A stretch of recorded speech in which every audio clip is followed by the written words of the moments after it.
Hello friends, मैं Nikita Singh study rays YouTube channel पर आप सभी का स्वागत करती हूं और आशा करती हूं कि आप सभी स्वस्थ होंगे। तो आज हम प्रैक्टिस सेट करने वाले हैं हिंदी का, जो कि यूपी टेट, सुपर टेट और यूपीएसआई के पेपर के लिए बहुत ही लाभकारी सिद्ध होगा। ठीक है, तो इसमें हमने वो प्रश्न लिए हैं जो अक्सर एग्ज़ाम में देखे जाते हैं।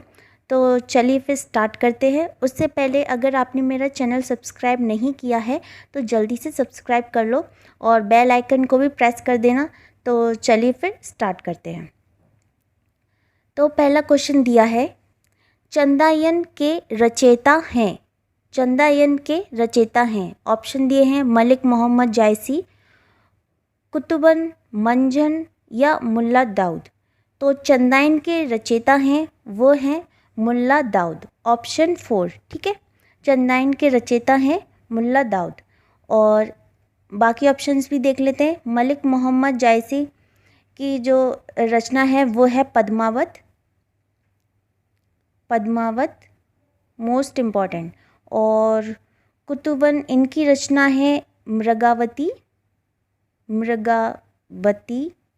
ठीक है, और मंझन, इनकी रचना है मधुमालती, मधुमालती। ठीक है, तो इसमें ऑप्शन 4 करेक्ट है, मुल्ला दाऊद। चलिए नेक्स्ट, द्विवेदी युग नामकरण किया गया है। द्विवेदी युग नामकरण किया गया है, ऑप्शन दिए हैं आचार्य हजारी प्रसाद द्विवेदी के नाम पर, शांति प्रिय द्विवेदी के नाम पर, महावीर प्रसाद द्विवेदी के नाम पर या सोहन लाल द्विवेदी के नाम पर। तो द्विवेदी युग का नामकरण किया गया है, वह किया गया है महावीर प्रसाद द्विवेदी के नाम पर। ठीक है, महावीर प्रसाद द्विवेदी के नाम पर। और ये द्विवेदी युग की जो समय सीमा है वो रही है 1900 से 1918। ठीक है, 1900 से 1918 इनकी समय सीमा। चलिए नेक्स्ट क्वेश्चन, छायावादी प्रवृत्ति की रचना सबसे पहले दिखाई पड़ी। छायावादी प्रवृत्ति की रचना सबसे पहले दिखाई पड़ी, ऑप्शन दिए गए हैं सुमित्रा नंदन पंत की कविता में, मुकुटधर पांडे की रचनाओं में, सूर्यकांत त्रिपाठी निराला में या श्रीधर पाठक में। तो छायावादी प्रवृत्ति की रचना सबसे पहले हमें दिखाई देती है, वह दिखाई देती है सुमित्रा नंदन पंत की कविता में। ठीक है, सुमित्रा नंदन पंत की कविता में। Option A is the right answer. चलिए अगला क्वेश्चन,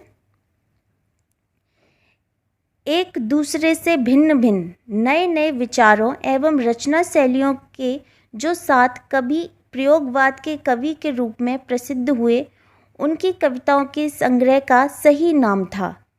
ठीक है, ऑप्शन दिए हैं पहला तार सप्तक, प्रथम तार सप्तक, तार सप्तक या तार सप्तक। तो इसमें इसका राइट आंसर है वह है ऑप्शन डी, तार सप्तक। ठीक है, तार सप्तक। चलिए नेक्स्ट क्वेश्चन, अपने अपने पिंजरे आत्मकथा किसकी है। अपने अपने पिंजरे आत्मकथा किसकी है। ऑप्शन दिए गए हैं ओम प्रकाश वाल्मीकि, मोहनदास नेमिशराय, जयप्रकाश करदम और शिवराज सिंह बेचन। तो अपने अपने पिंजरे आत्मकथा है, वह है किसकी है, मोहनदास नेमिशराय की। ठीक है, मोहनदास नेमिशराय। यह हिंदी की पहली दलित आत्मकथा है। ठीक है, यह हिंदी की पहली दलित आत्मकथा है। चलिए नेक्स्ट क्वेश्चन, कौन सा उपन्यास बालकृष्ण भट्ट का है। कौन सा उपन्यास बालकृष्ण भट्ट का है। 100 अजान और एक सुजान, धूर्त रसिक लाल, निस्सहाय हिंदू या श्यामा स्वपन। तो इसमें बताना है कौन सा उपन्यास बालकृष्ण भट्ट का है। तो बताइए। तो इसमें देखते हैं, इसमें है बालकृष्ण भट्ट का उपन्यास है वह है 100 अजान और एक सुजान। ठीक है, option A is the right answer. 100 अजान और 1 सुजान, इनके और भी उपन्यास हैं, उनको देख लेते हैं। तो इसमें है नूतन ब्रह्मचारी, ठीक है, नूतन ब्रह्मचारी। दूसरा है रहस्य कथा, ठीक है, बालकृष्ण भट्ट का उपन्यास है। एक तो ये है 100 अजान और 1 सुजान, इसके अलावा नूतन ब्रह्मचारी और रहस्य कथा, ठीक है। चलिए नेक्स्ट क्वेश्चन, गोदान उपन्यास की कथा वस्तु की कसावट में कमी आई है। ऑप्शन दिए हैं, बहुत कम चरित्रों को शामिल करने से, शहरी और ग्रामीण पृष्ठभूमि के दो विस्तृत और लगभग विरोधी वातावरण को समेट लेने से, दार्शनिक श्रेणी के चरित्रों द्वारा लंबे भाषण तथा अल्पज्ञ चरित्रों द्वारा उपदेश दिलाने से, या साधारण स्तर की स्त्रियों के साथ उत्कृष्ट कोटि की स्त्रियों को एक ही मंच पर ले आने से, ठीक है। तो पहले ये देखते हैं कि गोदान उपन्यास ये कब लिखा गया। तो गोदान उपन्यास लिखा गया था 1936 में, और किसके द्वारा लिखा गया, मुंशी प्रेमचंद जी के द्वारा, ठीक है, मुंशी प्रेमचंद,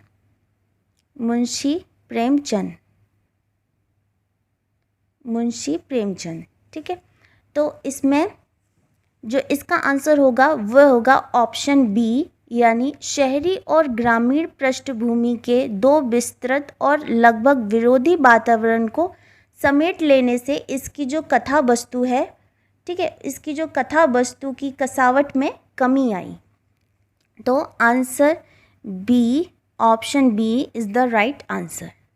ओके, चलिए अगला क्वेश्चन, कवि केशव दास की कौन सी कृति अपने वर्णय विषय की अपेक्षा छंदों की विविधता में भटक गई लगती है, ठीक है। ऑप्शन दिए हैं, रामचंद्रिका, कवि प्रिया, रसिक प्रिया या रतन बावनी। तो इसमें जो आंसर है वह है ऑप्शन ए, रामचंद्रिका, ठीक है, ऑप्शन ए रामचंद्रिका। ये जो है इसमें दिया गया है कि यह राम के चरित्र पर आधारित है, ठीक है, जो रामचंद्रिका है वह राम के चरित्र पर आधारित है, और इसमें 39, ठीक है, इसमें 39 अध्याय दिए गए हैं, चलिए, तो इसमें आंसर है वह है option A, Ramchandrika. Next question, आदर्श हिंदी शिक्षक के लिए आवश्यक है व्याकरण का ज्ञान होना, हिंदी साहित्य का ज्ञान होना, शुद्ध आचरण कराना या उपरोक्त सभी। तो आदर्श शिक्षक के लिए आवश्यक है उसको व्याकरण का भी ज्ञान होना चाहिए, हिंदी साहित्य का भी ज्ञान होना चाहिए, और उसका जो उच्चारण है, बोलने की जो उच्चारण है वो भी एकदम शुद्ध होना चाहिए, ठीक है। तो इसमें जो आंसर होगा वो होगा ऑप्शन 4, उपरोक्त सभी। ये तीनों बहुत ही ज़रूरी है। चलिए नेक्स्ट क्वेश्चन, नाटक शिक्षण की उपयुक्त विधि है। ऑप्शन दिए हैं, कक्षा अभिनय प्रणाली, रंगमंच प्रणाली, अर्थबोध प्रणाली या व्याख्या प्रणाली। तो नाटक शिक्षण की उपयुक्त विधि है वो है कक्षा अभिनय प्रणाली, ठीक है, कक्षा अभिनय प्रणाली। Option A is the right answer, कक्षा अभिनय प्रणाली। चलिए नेक्स्ट क्वेश्चन, लोक मंगल की भावना के सर्वश्रेष्ठ कवि इनमें से कौन से हैं? लोक मंगल की भावना के सर्वश्रेष्ठ कवि इनमें से कौन से हैं? ऑप्शन दिए हैं, मलिक मोहम्मद जायसी, गोस्वामी तुलसीदास, सच्चिदानंद हीरानंद बात्स्यायन अज्ञेय और मुक्तिबोध। तो लोक मंगल की भावना के सर्वश्रेष्ठ कवि हैं वह हैं गोस्वामी तुलसीदास, ठीक है, गोस्वामी तुलसीदास। चलिए नेक्स्ट क्वेश्चन, निम्नलिखित में से दंतव्य वर्ण है। निम्नलिखित में से दंतव्य वर्ण है। ऑप्शन दिए हैं ट, च, त या उ। ठीक है, दंतव्य वर्ण हमें देखने हैं। तो दंतव्य वर्ण होता क्या है वो देखते हैं कि जिस वर्ण के उच्चारण में जिह्वा यानी कि जीभ ऊपरी दांतों को स्पर्श करती है वे दंतव्य वर्ण कहलाते हैं। ठीक है, दंतव्य वर्ण कहलाते हैं। जैसे त, थ, द, ध, न। ठीक है, ये सारे दंत वर्ण कहलाते हैं यानी दंतव्य वर्ण कहलाते हैं। तो इसमें देख लीजिए, तो इसमें है ऑप्शन थर्ड त। ठीक है, आप बोल के देखेंगे तो जो जीभ है वो ऊपर वाले दांत से छुल रही है, ऊपर वाले दांत से टच हो रही है। ठीक है, तो ये हो गए दंतव्य वर्ण। चलिए नेक्स्ट क्वेश्चन, निम्नलिखित में से तत्सम शब्द है। निम्नलिखित में से तत्सम शब्द है ऊंट, काठ, दुग्ध या काम। तो तत्सम शब्द वे होते हैं जो संस्कृत से सीधे लिए गए और वो हिंदी में सीधे प्रयुक्त होते हैं। ठीक है, संस्कृत से उठाए गए ऐसे शब्द जो सीधे हिंदी में ले लिए गए हैं उन्हें तत्सम शब्द कहते हैं। तो इसमें जो आंसर होगा वह होगा दुग्ध। ठीक है, दुग्ध ये है तत्सम शब्द यानी संस्कृत शब्द दुग्ध। इसका तद्भव होगा वो होगा दूध। ठीक है, और ये ऊंट, काठ, काम ये तीनों तद्भव दिए हैं और इनके तत्सम होंगे। ऊंट को हम बोलेंगे उष्ट्र, उष्ट्र। ठीक है, काठ को बोलेंगे काष्ठ, ये तत्सम है, और काम को बोलेंगे कार्य। ठीक है, तो इसका आंसर होगा ऑप्शन थर्ड दुग्ध। चलिए नेक्स्ट, हिंदी शब्दकोश में पहले आने वाला शब्द है। हिंदी शब्दकोश में पहले आने वाला शब्द है। ऑप्शन दिए हैं वक्त, वरक, वक्र या वर्ग। ठीक है, तो हिंदी शब्दकोश में पहले आने वाला शब्द है वो है वक्त। ठीक है, option A is the right answer, वक्त। चलिए अगला क्वेश्चन, मोक्ष की इच्छा करने वाला वाक्यांश के लिए सही शब्द है। मोक्ष की इच्छा करने वाला वाक्यांश के लिए सही शब्द है। ऑप्शन दिए हैं मुमुक्षा, मुमूर्षु, मुमुक्षु या मुमुषा। तो इसमें जो आंसर है वो है मुमुक्षु। ठीक है, मुमुक्षु, ये ऐसे लिखा जाएगा मुमुक्षु। ठीक है, तो option C is the right answer, मुमुक्षु, मोक्ष की इच्छा करने वाला। चलिए नेक्स्ट क्वेश्चन, हिंदी शब्दकोश में अंग किस वर्ड से पहले आता है। ठीक है, तो ऑप्शन दिए हैं औ, अ, छोटा आ, और अंग है और बड़ा आ। तो ये आता है ऑप्शन बी यानी अ। ठीक है, तो option B is the right answer, a.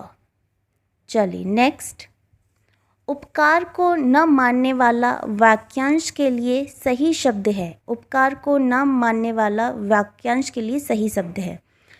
Option दिए हैं कृतघ्न, उपकारी, कृतज्ञ या अपकारी। तो उपकार को न मानने वाला इसको बोलते हैं कृतघ्न। ठीक है, कृतघ्न, option A is the right answer. और उपकार को मानने वाला उसको बोलते हैं कृतज्ञ। ठीक है, उपकार को मानने वाला, उपकार को मानने वाला, उपकार को मानने वाला उसे बोलते हैं कृतज्ञ और ना मानने वाला उसे बोलते हैं कृतघ्न। तो option A is the right answer. Next question, Taj Mahal dash का अद्भुत नमूना है, रिक्त स्थान की पूर्ति किस शब्द से होगी। ऑप्शन दिए हैं शिल्पकला, मूर्तिकला, चित्रकला या स्थापत्य कला। तो ताजमहल स्थापत्य कला का अद्भुत नमूना है। ठीक है, ताजमहल स्थापत्य कला का अद्भुत नमूना है। तो option D is the right answer, स्थापत्य कला। चलिए नेक्स्ट, डैश व्यक्ति को किंग कर्तव्य विमूढ़ बना देती है। इसमें से बताना है कौन सा राइट इसमें होगा। तो ऑप्शन दिए हैं दुविधा, सुविधा, विविधा या अविधा। तो इसमें जो आंसर है वह है ऑप्शन ए दुविधा। दुविधा व्यक्ति को किंग कर्तव्य विमूढ़ बना देती है। ठीक है, option A is the right answer, दुविधा।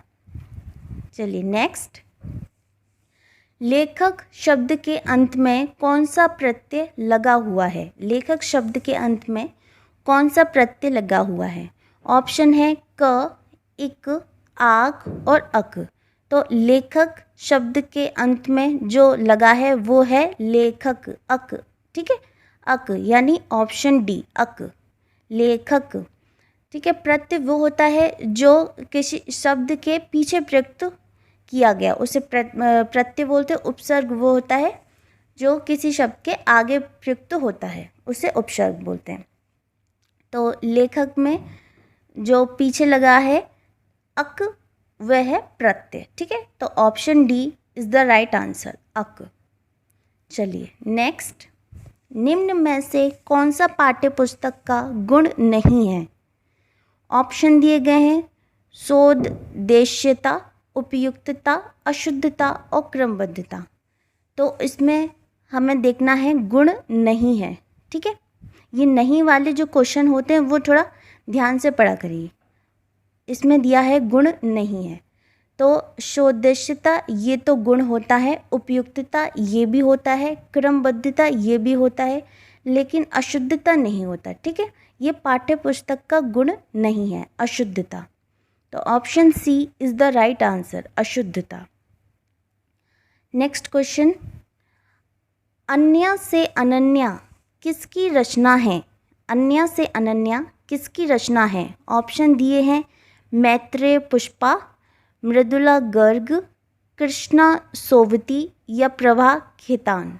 तो अन्य से अनन्या यह रचना है प्रभा खेतान की। ठीक है, प्रभा खेतान की। यह क्या है, यह एक आत्मकथा है, यह एक आत्मकथा है। ठीक है, चलिए तो इसका आंसर है Prabha Khaitan, option D is the right answer. चलिए नेक्स्ट क्वेश्चन, निम्नलिखित में पंक्तियों में से कौन सा अलंकार है। फुले कास सकल मही छाई, जानू वर्षा ऋतु प्रकट बुढ़ाई। ठीक है, जानू नहीं जनू होगा, एक सेकेंड, यहाँ होगा जनू, जनू। ठीक है, जनू वर्षा ऋतु प्रकट बुढ़ाई। तो इसमें हमें बताना है कौन सा अलंकार है। ऑप्शन दिए हैं उपमा, उत्प्रेक्षा, रूपक और श्लेष। ठीक है, तो इसमें जो अलंकार है वह है उत्प्रेक्षा। ठीक है, option B is the right answer, उत्प्रेक्षा। वो कैसे, तो देखिए ये इसमें दिया है कि उत्प्रेक्षा का मतलब होता है कि जब उपमेय में उपमान की कल्पना या संभावना की जाए। ठीक है, उपमेय में उपमान की कल्पना या संभावना की जाए, वहाँ उत्प्रेक्षा अलंकार होता है। और इसमें जो शब्द आते हैं वो होते हैं जैसे मनु, मानो, मनहु, मनहु, जनू, जानो और जनहु। ऐसे शब्द जहाँ आते हों तो वह उत्प्रेक्षा अलंकार होता है। ठीक है, तो option B is the right answer, उत्प्रेक्षा अलंकार। तो इसमें जनू आ रहा था, तो ये हो गया उत्प्रेक्षा अलंकार। चलिए नेक्स्ट क्वेश्चन, अमीय हलाहल मद भरे सेत श्याम रत्नार जियत, मरत झुकी झुकी परत जेही चितवत एक बार। किस कवि द्वारा लिखी काव्य पंक्तियां हैं। हमें बताना है किस कवि द्वारा लिखी काव्य पंक्तियां हैं। ऑप्शन दिए हैं देव, विहारी, रसलीन या मतीराम। ठीक है, तो ये जो पंक्तियाँ लिखी हैं ये लिखी हैं रसलीन जी ने। ठीक है, रसलीन की ये पंक्तियाँ हैं और ये और इनकी दूसरी पंक्तियाँ भी हैं, वो हैं जैसे अंग दर्पण। ठीक है, अंग दर्पण और है रस प्रबोध। ठीक है, रस प्रबोध, इनकी और भी कहती हैं अंग दर्पण और रस प्रबोध, और ये लिखी किसने? रसलीन ने। नेक्स्ट क्वेश्चन, आवारा मसीहा जीवनी में किसका जीवन चरित्र है? ठीक है, आवारा मसीहा जीवनी में किसका जीवन चरित्र है? ऑप्शन दिए हैं बंकिम चंद्र चटर्जी, शरद चंद्र चट्टोपाध्याय, भगत सिंह या जैनेंद्र। तो आवारा मसीहा में जो जीवन चरित्र दिया गया है, मतलब जिसकी जीवनी दी गई है, वे हैं शरद चंद्र चट्टोपाध्याय। ठीक है, शरद चंद्र चट्टोपाध्याय। और जो आवारा मसीहा के जो लेखक हैं वे हैं विष्णु प्रभाकर। ठीक है, विष्णु प्रभाकर इसके लेखक हैं। तो option B is the right answer, Sharat Chandra Chattopadhyay. Next question, पिता कहानी के लेखक कौन हैं?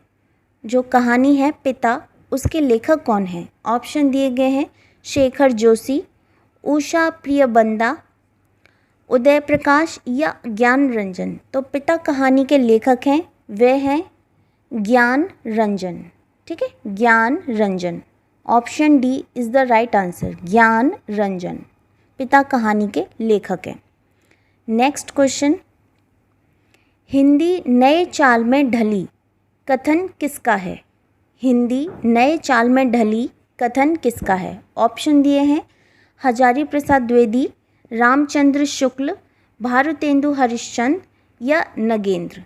तो हिंदी नए चाल में ढली यह कथन है भारतेंदु हरिश्चंद्र जी का। ठीक है, Bharatendu Harishchandra. Option C is the right answer, Bharatendu Harishchandra. चलिए नेक्स्ट क्वेश्चन, हम दीवानों की क्या हस्ती है, आज यहाँ कल वहाँ चले, किसकी पंक्तियाँ हैं?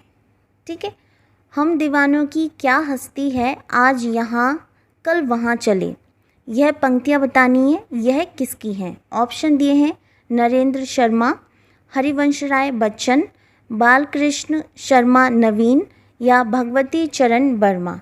तो ये पंक्तियाँ हैं भगवती चरण वर्मा जी की। ठीक है, भगवती चरण Verma. Option D is the right answer, Bhagwati चरण वर्मा। चलिए, तो ये थी आज की वीडियो। आई होप आपको पसंद आई होगी।